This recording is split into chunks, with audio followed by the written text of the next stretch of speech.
We'll honor our soldiers and veterans at Unite for Troops. We'll check out the Racers Reunion 2018. And we'll celebrate the 50th anniversary reunion concert of the Nimitz High School Choir. All this and more coming up About Town.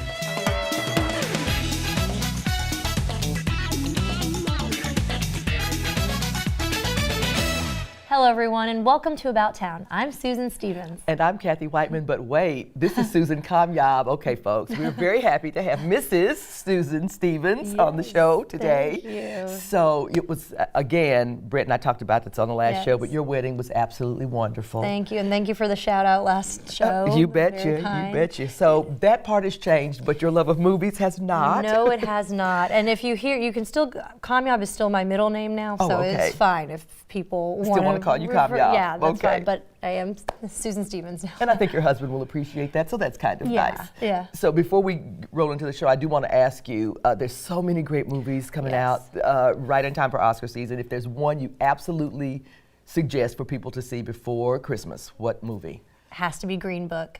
So good. My favorite performance of the year by a lead actor has to go to Viggo Mortensen for his performance, but honestly, him and Mahershala Ali have such great chemistry, and it's a beautiful story. Everyone should see it. If you don't see it before Christmas, see it on Christmas. Okay, not a bad idea. Thanks for the tip. We're glad that you could be with us today. For details on the Salvation Army Super Lunch, we'll also meet the new executive director of the Las Colinas Symphony Orchestra, and we'll have news on the State of the City Luncheon coming up in January. As always, we want to hear from you, so let us know if there's a community event that you'd like to promote on the show or a story that you'd like to see us cover. You can email us at ictn@cityofirving.org or connect with us on social media. Please subscribe to our YouTube channel, like us on Facebook, and follow us on Twitter. We'd love to hear from you. Soldiers based all over the world love to receive care packages from home. And thanks to Unite for Troops, there will be some special love this holiday season for those who serve our country. Here's a look at this year's event.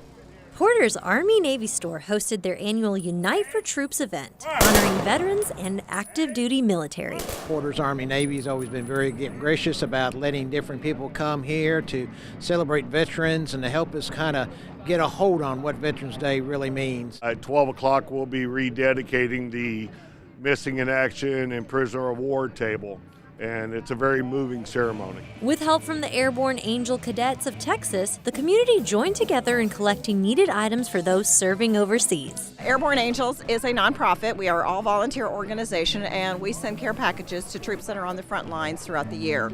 We're one of the few organizations that actually does this in North Texas, and we try to reach the troops that are on the front lines that are in harm's way on remote bases and remote areas. It's a service they do all year round through generous donations. They can donate online. They can go to our website, airborneangelcadets.com. They can bring us goods. They can collect goods for us because we need goods to fill care packages as well as postage. Raising funds for postage is our greatest challenge. So we need to get these boxes over to our troops to boost morale throughout the year, not just during the holidays, but throughout the year. And troops tell us that we send some of the best care packages. Hopefully we can ship maybe 100 or a couple hundred boxes overseas to brighten the lives of the soldiers that are giving so much of themselves right now. Different military programs came out to support vets and raise awareness to their cause. This booth is honoring Wreaths Across America. It's a nationwide program. Right now there's about 1,100 cemeteries participating in the program. The objective is each year for the public, both corporate companies and individuals and families, to buy wreaths to be placed on the graves of veterans. Any opportunity we have not only to make the community aware of who we are, but they need to understand what we stand for and how we benefit the community. I mean, we support many of the shelters in town. We support the rehabilitation center in town. Not only do we have different drives throughout the year, but the majority is how can we help the veterans in our community or the families. This is just one small thing that I can do each year. To give them my time and my heart to say thank you, both for those that are here and for those that have gone on before us. It makes us feel good when just the general public walk up and thank us for our service, and it's very important to us as veterans, like I say, is to thank and let the current active duty and reserves understand It's about them.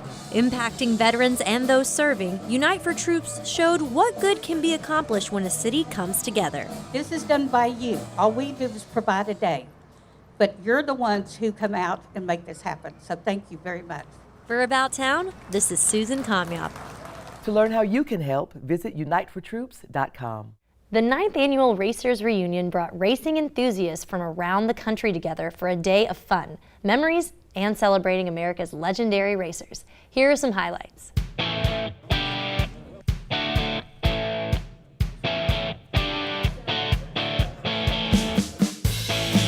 This is the Racers Reunion where they bring together a bunch of different cars and have a topic every year, and people get up and tell stories and display their cars. It's a great one. We do events like this all around the country, so it's a perfect time for us to all get together and share stories and see what's been going on around the Motorhead guys. We love coming here.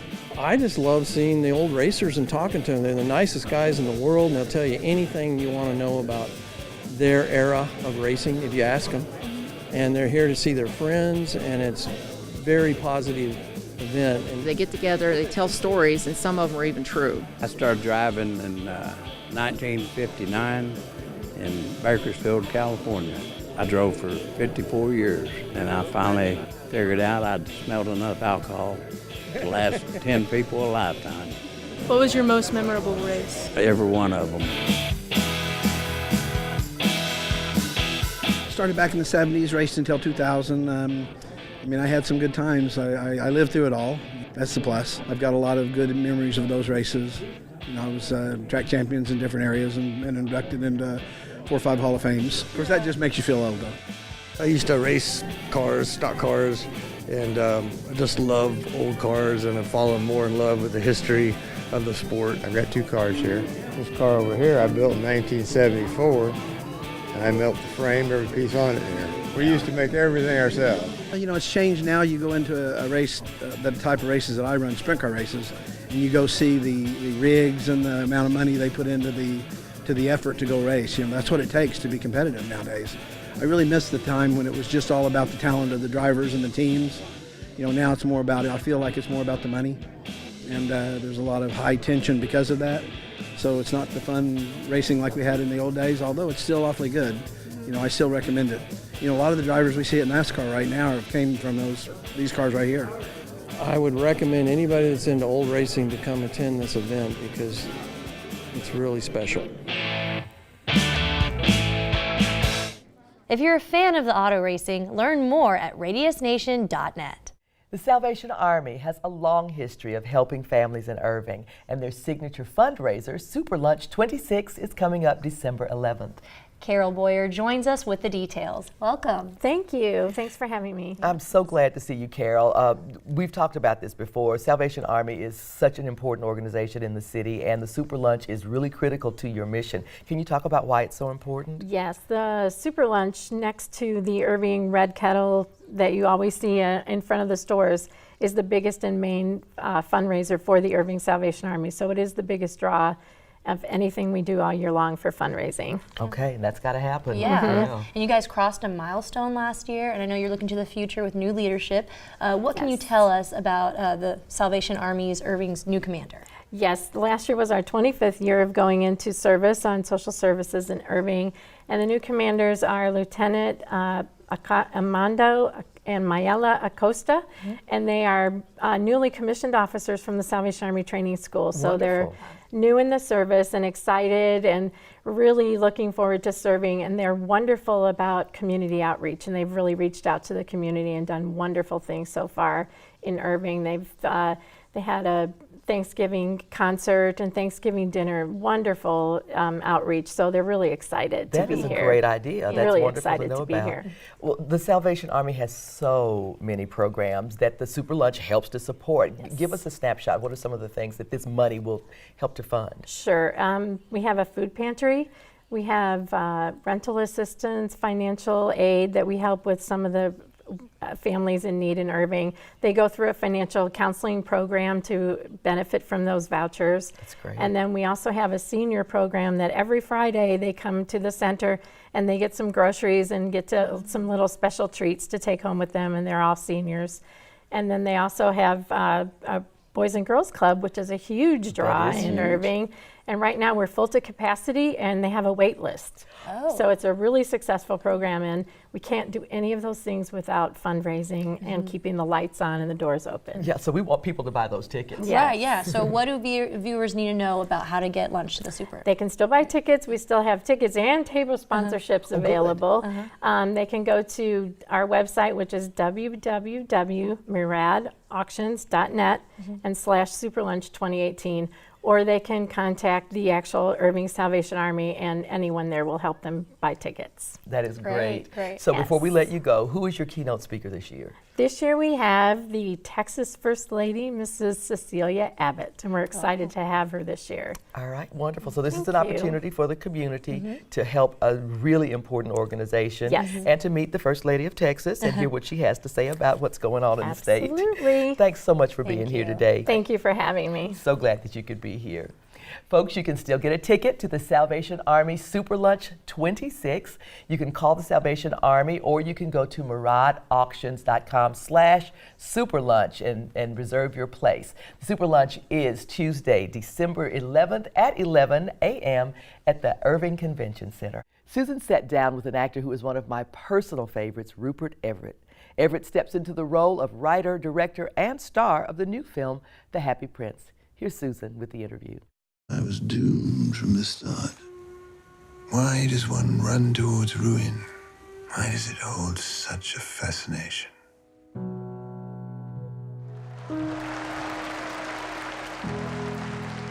Your appreciation has been most intelligent. I congratulate you on the success of your performance.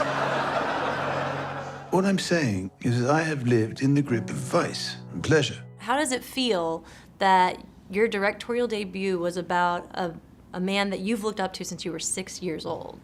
Well, I think that's what really appealed to me in terms of making the movie. He's a character that I've known really all my life, on and off, and in so many different ways. As an actor, as a child, listening to my mother reading stories, and also as a young man coming to London in the mid-70s and going into the gay scene, which was only legal for 7 years at that point. So always Wilde is very present. He was very present there because we were kind of walking in his footsteps legally. And so in many ways he's come into my life. So he seemed like the obvious choice to try and write a film about. It was wrong, and I have paid. We'll make a Catholic of you yet. Only unlike dear Jesus, you have luggage. I fully intend to effect a reconciliation with my wife. I feel sure that if I was to see him once, I would forgive him everything. And rest assured, I shall never see Lord Alfred Douglas again. I forbid him to live with that infernal man. Oscar, let's run away. Somewhere no one could find us. We do get to see, a significant relationship with him and Bosie. And would you say what they had was true love? Because I do think he really loved him, but we also get to see how it unfolds. No, I think it's a disaster. I think the true love story is between him and Robbie Ross. Yeah. That's what true love is, and so the suffering of all the rest is to get to that eventually, which he only realizes too late. It's been sitting under his nose all this time, and he hasn't really looked at it because he's been so involved in obsession and all those other things that we call love, possession and misery, but they aren't it in the end, I think. Right. And I think it's great because eventually Oscar does mention how he never really looked at Bosie until after the relationship ended. And he almost is not really attracted to him. But was there ever a time in your life where you looked at someone or something in high regard and then eventually your point of view of them or that thing changed? Well, I think that's the story of everybody's, most people's love affairs, really. They're mostly projections on people that unwind and unravel on the whole until unless you're lucky enough to meet someone that you have a real solid relationship with. But that's a different kind of thing. I mean, the movies are the most are responsible for this, really, because the silver screen's notion of love, which is such a weird thing. And if you look at the love phrases, they're all about possession. I need you, I want you, all these things which we just accept as being part of love talk. They're not actually. They're just about conquering and possession. And love is probably a different thing. But Yeah. the movies have propagated that myth, I think. Right, yeah, the cinema does do that. It gives you kind of a skewed version of what. Yeah, because it's all about beauty and physical love, which is great. I'm not denying Right. all those things. They're all fantastic, but it's not, the great love story. The great love story for Oscar Wilde, so-called, really, I think, is just a story of snobbery in one sense, because Wilde was Irish and Bosie was an English aristocrat. And so for an Irish person to get close to a whole aristocratic family was like going to heaven anyway. Yeah. And Wilde already had kind of got down on all fours and changed everything about himself to please the English, to become English. So the relationship with the West End hits was the kind of culmination of everything, the kind of arrival of a big star as much as anything else.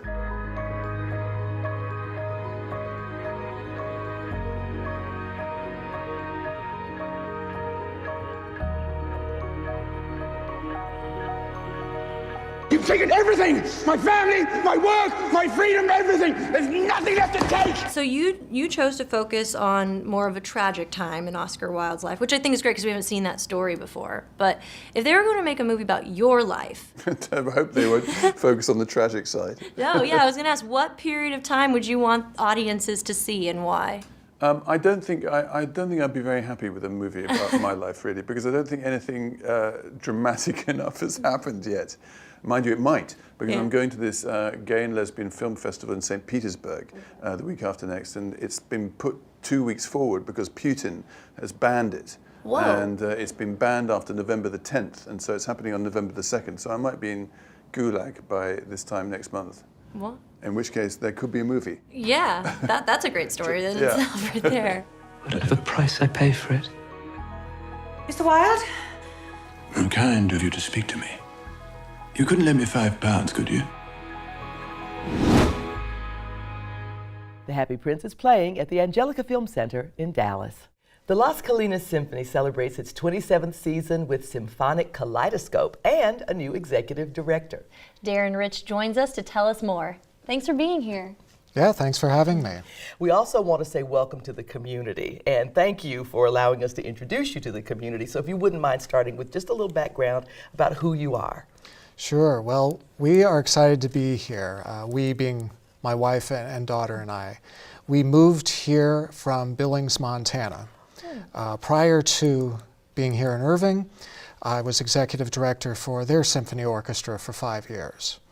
Prior to that, I was in an arts management fellowship at the Kennedy Center in DC. Wow. And before that, I've worked for a couple other orchestras around the country too. Well, it sounds like you're coming to us with a lot of experience. Yeah. So that's great. That's great to know. Thank you for that. Yes, thank you. And your next concert is coming up fast, Holiday of Color. Who's your guest artist? So our guest artist is soprano Sarah Gardland. Okay. And she lives here in the area. She's based in Plano. Very talented singer, amazing voice. And it's going to be a really great program featuring her and lots of wonderful music. Great. I love the idea of your season this year. It's one of the things that I've always appreciated about the Las Colinas Symphony is that you program around a theme, and this year the theme is kaleidoscope. Can you give me a little bit of background on that? Right, so symphonic kaleidoscope, music for many, many, many years has had connection and inspiration through visual arts too. And our holiday concert's a great example of that. Music that's been inspired by some sort of a visual image too. So some of it is obvious for the holidays, Rudolph the Red-Nosed Reindeer. But another beautiful piece is one by an English composer named Ralph Vaughan Williams, who wrote Fantasia on green sleeves.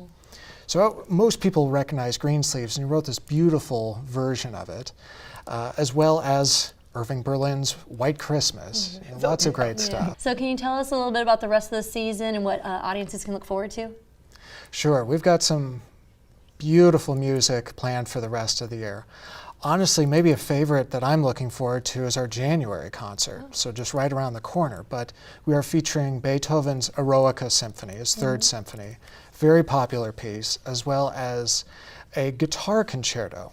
Maybe not as common for the audience, but it's Rodrigo's Concierto de Aranjuez, which is a remarkable piece. If people look it up, like listen to a recording on YouTube or Spotify, they'll love the piece.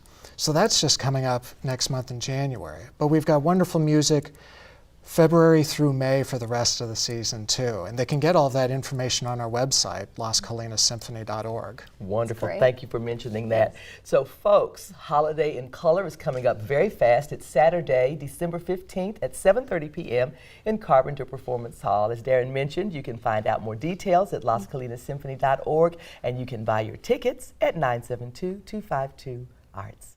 Irving ISD's music program has a great, long-standing reputation, and the folks at Nimitz High School will happily tell you about their contribution to that good name. But showing is always better than telling, and the Nimitz Choir 50th Anniversary Reunion Concert was complete evidence that they have earned their bragging rights. Here are some highlights. These choir students at Nimitz High School are getting ready for something very special. In fact, it's a once-in-a-lifetime celebration. They are responsible to every choir member that has gone before them, and they're responsible to every choir member that will come after them to keep the program superior. I think that we had an excellent program, and I think this program has maintained its excellence throughout the years. The program is a half-century old this year, and that's a great reason to celebrate.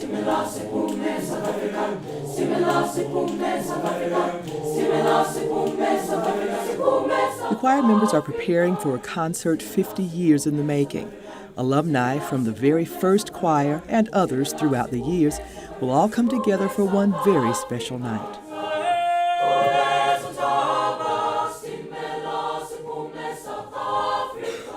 On one stage, it is 50 years worth of singing history. It's lovely. The students are excited, and so are the alumni.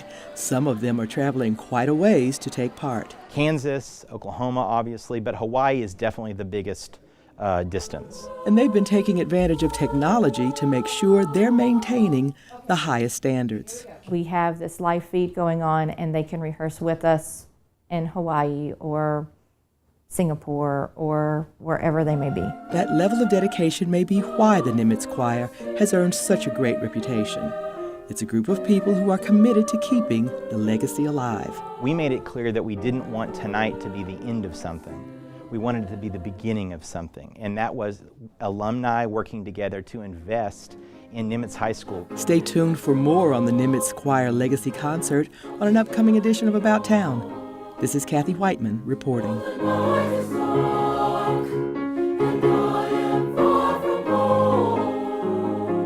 If you'd like a snapshot of Irving's progress over the last year and highlights for what's next, there's no better place to be than the annual State of the City Luncheon. Irving Mayor Rick Stouffer and Beth Bowman, CEO and President of Greater Irving Las Colinas Chamber of Commerce, joins us with the details. Welcome, guys. Welcome. It is always great to see you both.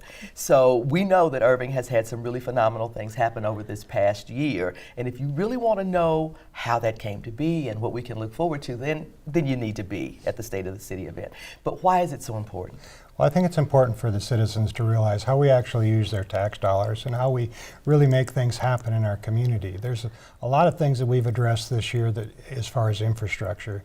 And by infrastructure, we talk about the roads and the sewers and the waters and things of that, but also what we've done with our rec centers and what we're doing in some of our park areas as well. Yeah, that's all good news. Mm-hmm. It really is. It's wonderful to hear that. Yeah.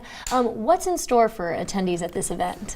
So we have the privilege to host probably over 500 attendees under Mayor Stouffer and Council's leadership. Those attendees are really going to get a sneak peek into what's occurred this year, and also we ask our mayor, what is going to occur in 2019 and beyond, and that'll take place in a conversation that's moderated by John McKay, a longtime Irving resident and anchor on WFAA, Channel 8 Evening News, and obviously the Honorable Mayor Stouffer, to really just celebrate 2018 successes and talk about what's in store for 2019. Most importantly, how each of those individuals in that room and those unable to attend can really get involved and continue to be a great part of the Irving, Texas story.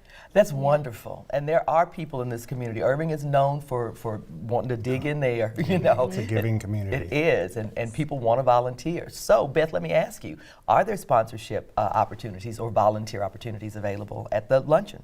Absolutely. You know, we are very fortunate to have the 2019 State of the City address to be sponsored by TXU Energy, which is headquartered here in Irving, Texas, right here at home. So we're so proud of that.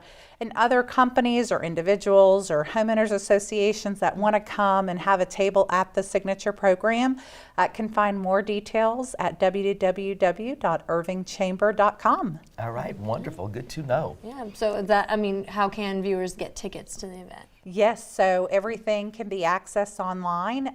If you're having any technological trouble, you can absolutely call our main office as well at 214-217-8484, and a member of our 5-star team would be more than happy to help anybody in Irving that would like to come to the 2019 State of the City address. Well, I'm excited about it. I know that there's some interesting things that we're going to learn about as well, but Mayor, I want you to have the last word. Why do you think it's important for folks to get there and learn what they're going to learn at the State of the City? Well, earlier we talked a few minutes about the infrastructure, but I think what we really need to talk about is business. What we've done, how we've grown our businesses last year. One of my pet peeves and one of my real concerns is we have to have jobs for the people that live here. And everything in your life will be a lot better if you have a good job. And so it's always been important to me to make sure that that happens. So we're going to have some announcements of what's being done this last year, as well as what's going to be done in the future as far as job opportunities for our community. Oh, that's exciting. Yeah. That's exciting. I don't remember who said this, but the phrase dignity of work really is a real thing. So I'm glad that you brought that up. Thank you guys for being here. Folks, if you want to be at the State of the City luncheon, and we encourage you to do so, that's going to be Tuesday, January 29th, 2019 at the Irving Convention Center. Registration's at 11 o'clock and the luncheon kicks off at 11:30 a.m.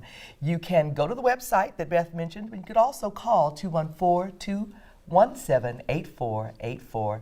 Erving Artists' Arjun Casey's exhibit, Reality of Unheard Stories, is on display in the Carpenter Hall lobby through January 6, 2019. Here's a look at the work of this very talented artist and a list of other creative things to do about town.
And here are some other adventurous things to do happening about town. The new Philharmonic Orchestra of Irving continues their season with fanfares on Sunday, December 9th at 3:30 p.m. in Carpenter Performance Hall. Main Stage Irving Las Colinas invites you to have yourself a Broadway Little Christmas, December 12th through the 14th at Carpenter Performance Hall. The fun kicks off each evening at 7:30 p.m. Rhythmic Soul's Tap Company presents the Nutcracker Untapped on Sunday, December 16th at 2 and 5 p.m. in the Dupree Theater. And Cachet Youth Group presents I'm Possible on Sunday, December 16th at 6 p.m. in Carpenter Performance Hall. For details on all these events at the Erving Arts Center, call 972-252-ARTS. And that wraps up this edition of About Town. Thanks for joining us. Please be sure to tune in next time for one of our favorite shows of the year, the annual About Town Children's Holiday Special. Irving Kids take over the show and bring you highlights from all the great family holiday activities taking place all over the city. Always so much fun. I love it. So we're going to leave you tonight with a look at the Irving Black Arts Council's Rhythms of Christmas concert on December 1st. For About Town, I'm Kathy Whiteman. And I'm Susan Stevens. Have a great evening.